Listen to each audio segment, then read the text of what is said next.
Sekarang sifat Allah disebut ma'nawiyah dan zat Allah disebut salbiyah. Sekarang ini kan belum ada kata-kata sifat itu, baru cerita yang selama ini kita punya, ya. Nah sekarang wujudnya tuh belum ada.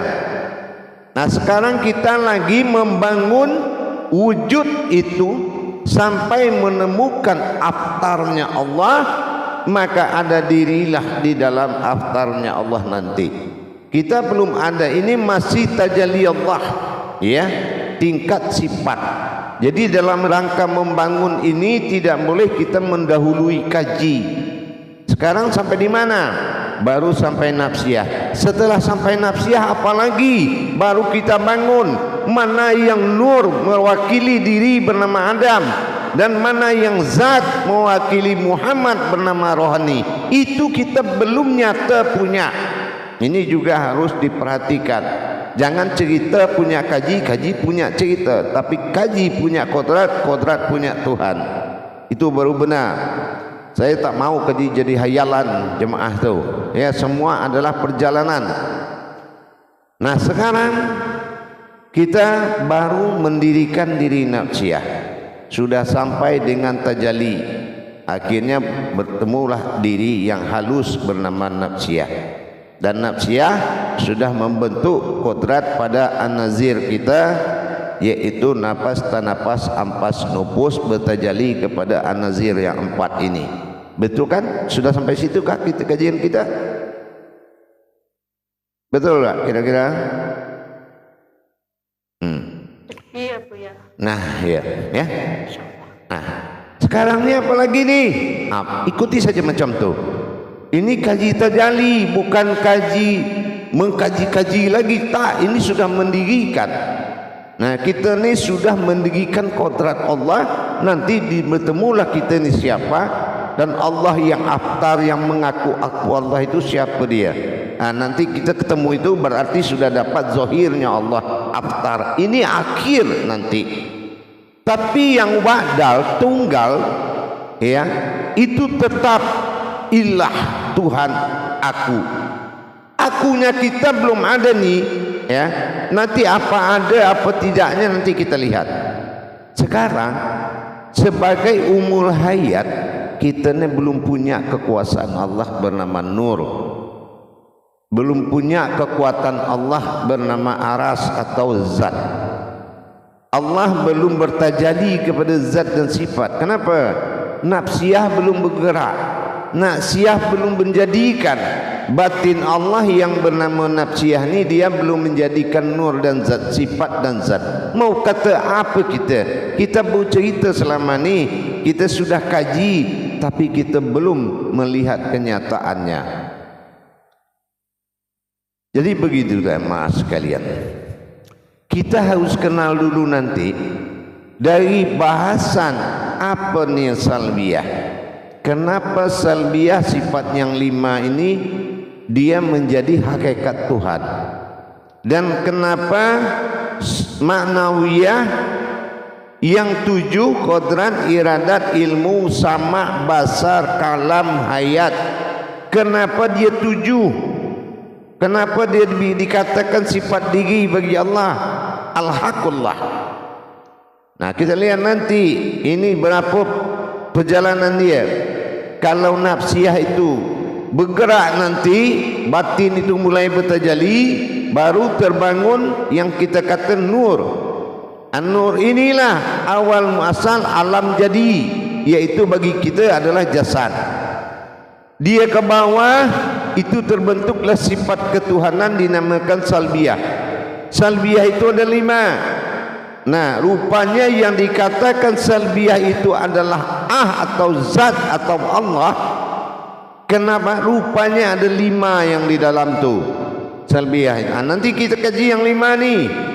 Nanti apa kesimpulan yang 5? Ketemu dengan yang 7, barulah berhayat dia.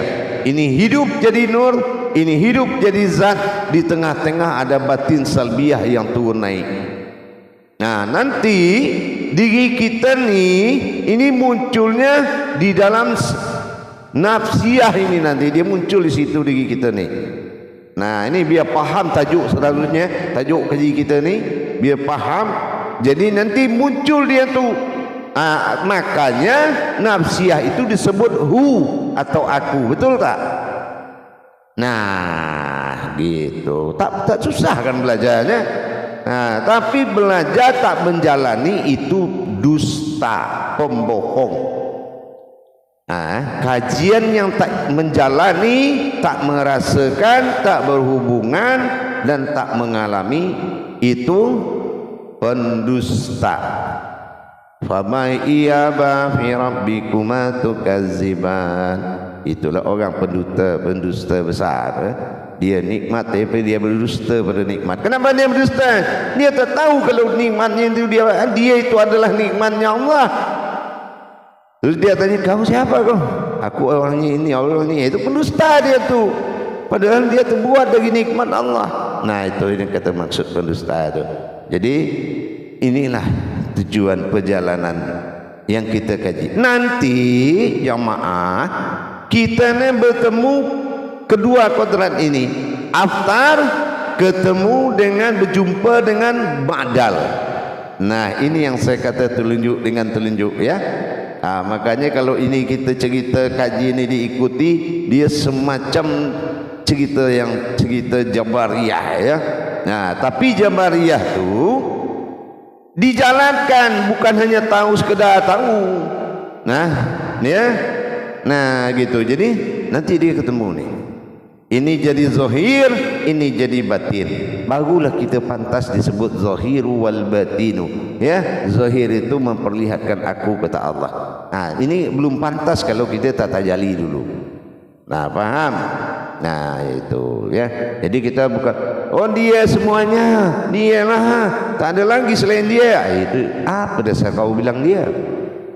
Nah, inilah tajuknya semua. Gitu, biar kita faham ya. Nah, nanti itu jumpa dia tu siapa yang mengaku aku Allah itu nanti ketemu. Nanti jumpa dalam kaji itu semua. Nah, sekarang kita sudah ketemu nafsiyah, batin nafsiyah. Nah, batin nafsiyah ini kalau dia tidak melaksanakan takharu ya. Nah, ini tak akan tahu kita nih. Tidak akan ada berwaris Adam pada Nur adalah jasad. Ini enggak ketemu dia nih. Tak jumpa kalau kita tak tajalli. Ya, berkodrat Muhammad pada zat Allah bernama rohani. Ini tak jumpa juga kalau salbiyah ini tak dibahas. Setelah dibahas, nah ini kita lihat nanti dia akan jumpa dengan 7 tambah 5 tambah 7, betul tak? 5 salbiyah, 7 maknawiyah. Sifat diri ya. Bukan diri, sifat diri atau diri sifat. Kodrat, iradat, ilmu, sama, basar, kalam, hayat. Itu kan dulu tajuk itu sudah pernah kita kaji. Nah, ya kan? Sampai kita kaji kodrat Allah, kodrat aku, Allah sendirinya kan macam tu. Sampai 7. Yang 5 nih dia yang tak mau dia kasihkan kepada derajat umat. Ya, ini derajat Allah pada umat. Dinamakan 9 martabat Allah nanti itu jatuhnya. Begitu juga dengan manawiyah. Ini ada 7 martabat insan. Meskipun kodrat, iradat, ilmu, sama, basar, kalam, hayat itu adalah 7 bertajalli Allah pada sifatnya. Tetapi kalau nafsiyah tidak menjalankan, takkan jadi nur pada jasad, takkan jadi zat pada rohani. Tak ada cerita tu kalau nafsiyah tidak jalan. Ini yang akan kita jalankan nanti, nafsiyah ni. Nah, kan kita tajuknya sudah tahu kan, jalur-jalur tajuknya semua dari awal. Nah, dari awal batin yang 4 ni, ya kan? Nah, sampai kepada kodrat fi zatullah, lahir jasad lahu. Sekarang masuk kepada fi sifatullah. Nah, gitu kan. Dari yang kedua pisiri, dari pisifat, dari pizat pisiri, dari pisiri pisifat sekarang. Nah, betul perjalanan tu teratur sangatlah ya. Teratur sangatlah dari awal kita kaji ini. Nah, jadi inilah yang dikatakan banyak orang mampu cerita tentang Tuhan, tapi tak banyak orang mampu bawa engkau kepada Tuhan. Ini kata-kata saya ini disimpan baik-baik. Banyak orang mampu cerita tentang Tuhan, tapi tak banyak orang mampu bawa engkau kepada Tuhan. Tuh, garis catat cerita, catat kalam saya itu. Jadi begini jemaah, kita sudah sampai kepada makom nafsiyah, yaitu sebuah batin Allah yang maujud menjadi diri dan sudah bertajalli dengan batin 4 dibagi ke an-nazir. Tuh, kita sudah jalan. Sekarang nih kita lamu tu apa maksud dari kita tengok dulu daripada makom salbiyah ni. Kenapa Allah tak mau kasihkan kodrat salbiyah ini menjadi kodrat umat? Kenapa dia tahan? Ini adalah kodrat tunggal zatnya Allah yang disebut dengan salbiyah. Ya, bi adalah batin, adalah zat. Ini adalah batin Allah yang ada pada zat. Nah, dikatakan salbiyah. Nah, kita tengok dulu yang 5 ni jangan ke mana-mana dulu kita ni ya. Karena kita sebentar lagi kita bertajalli ni habis 10 menit kedua ni ya. Saya terangkan. Dia kita tengok ni salbiyah ini, yaitu shin ini adalah sebuah kodrat, bi ini batin zat. Apa tu kodrat batin daripada zat Allah ini? Kodrat batinnya apa? Yang pertama ni adalah kita kata dengan nama wujud. Wujud, bukan wu tapi u, bukan waw, bukan u. Nanti beza ya. Kalau waw, wu itu wujud, itu wujudnya. Maujudnya baru penampakan. Nah, ingat, wujud, wujud, maujud. Jangan kita sama, kita calon guru nih, jangan kita dibodoh-bodoh sama orang ya. Wujud, wujud, maujud. Nah, maujud ini nanti ini yang manawiyah. Manawiyah ini bukan orang nih ya, bukan umat, ini maujud. Yang kita punya dari kita nanti wujud. Yang kita kaji ini wujud pada tingkat aftar. Ya, pada tingkat perjalanan hu Allah. Inilah awaludin. Ini kajinya awaludin. Sifatnya sudah ibadah. Awal Muhammad jadi sifatnya ibadah ini. Ya, beza dengan kita kaji batin. Itu usul. Ya, usul diri adalah Tuhan, ilah ba'dal wahid tunggal. Beza kaji dia ini. Ini adalah awaludin, ma'rifatullah. Bagaimana kita mengenal namanya Allah? Kenapa dia pilih nama dia Allah? Nah ya, ini tajuk ni kita bongkar ni, gitu. Barulah kita faham. Jatuh kepada penilaian kita ni adalah zahirnya Allah. Nah, inilah pada aftar. Ya, jangan kita nanti kita kata kita Allah fil zahiru wallahi fil batinu. Akunya zahirnya Allah dan aku juga batinnya Allah. Itu kan kita kalamkan. Tapi pernah enggak kita faham, kita dirikan kaji itu?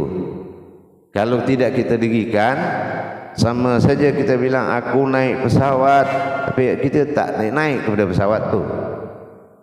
Nah, itu beza dia. Jadi kita kaji dulu apa penyebab adanya salbiyah. Salbiyah ini dalam bahasa hakikatnya mutlak. Dia punya mutlak. Dia tak mau ini dijadikan sifat. Nah, ini mutlak. Jadi yang 5 kodrat tadi pada salbiyah itu dinamakan mutlak. Mutlak ini dinamakan zat. Ya, mutlak itu dinamakan zat mutlak. Nah, gitu ya, zat mutlak. Jadi kita kata wujud. Nah, wujud, kidam, bako, mukhalifatul lil hawadis, qiyamuhu binafsi. Kita bukan kaji sifat 20 lah ni, tapi bersifat 20 Allah pada diri. Kalau bersifat Allah 20 pada diri, berarti sifat 20 bagi tiga. Salbiyah, nafsiyah, ma'nawiyah, bagi tiga. Tak boleh dikaji, tidak dibagi. Kalau tidak dibagi, bukan kaji diri namanya. Dibagi baru kaji diri. Nah, itu harus paham lah itu. Kalau ada orang kaji sifat 20, dikajinya satu-satu semua, itu enggak bisa dijadikan kaji diri. Kalau kaji diri, rumus Allah rumus 3, alif lam mim. Berarti kajinya harus bagi 3. Ya, kalau bagi 3, salbiyah, nafsiyah, manawiyah. Jadi kita lihat, kita tengok lagi, kita balik kepada salbiyah ni. Salbiyah ini kenapa jadi Allah atau zat? Jadi kalau kata Allahu Akbar berarti salbiyah, ya. Nah, ingat, nafsiyah, ma'nawiyah. Salbiyah Allah, nafsiyah batin, ma'nawiyah adalah akhbar. Itulah kebesaran, atau dikatakan maujud, gitu ya. Kita tengok dulu ke salbiyahnya. Salbiyah itu ada 5 satu wujud. Maksud wujud ni apa? Kenapa dia tak mau serahkan kepada kita apa makna hakikat daripada wujud tu? Nah, wujud. Nah, wujud di sini arti maknanya ada. Ya, ada. Nah, ada ni maksud adanya apa? Ada ini kepada tingkat la maujud, ya. Itu yang dikatakan la maujudun illallah. Nah, jadi kalau dia ada, tingkatnya la maujudun illallah. Tak boleh kita akui yang ada kalau dia tak, hanya dia yang ada. Kalau kita masih mengatakan ada yang lain selain daripada dia, maka wujud ini tidak berlaku. Ini tidak boleh, karena yang wujud hanya Allah. Nah, gitu ya. Jadi lawannya adalah mustahil, ya, tiada. Kalau mustahil tiada, nah inilah yang kita kata daripada sifat Tuhan, ya. Jadi tidak ada Tuhan lain selain daripada satu wujud. Wujudnya wujudullah. Nah, gitu. Itu paham? Itu yang dimaksud dengan wujud. Yang kedua ini adalah dimaksud dengan kidam. Nah, kidam yang dimaksud di sini apa? Jadi kita ini harus bersifat menyusul, tak boleh mendahului. Nah, bisa tak kita macam tu? Nah, ya. Jadi apa saja satu hal, benda yang akan kita kerjakan, kita ni adalah orang yang mengulang, tak orang memulai. Itu yang dimaksud kidam. Jadi hati kita ni harus macam tu terus. Bisa tak kita macam tu? Ya, tak bisa lah. Kalau tak bisa, berarti dia yang punya kidam. Itu yang dia tak kasih sama kita. Makanya dia katakan salbiyah. Itu tidak bisa kau tu, katanya. Gitu. Ya. Nah, jadi itu pegangan, itu harus dipakai, ya. Nah, yang ketiga itu bako. Nah, ini. Jadi kalau yang dikatakan bako itu adalah kekal. Nah, kekal itu, arti kekal itu tidak hilang, tidak lenyap. Nah, kira-kira di diri kita ni yang tak hilang, yang tak lenyap, apalah ni? Ya. Kalau jasad kita kubur, hilanglah. Kita makamkan, dia hilang. Nah, jangankan dikuburkan, kita hanyut di bawah air saja hilang. Itu kalau jasad.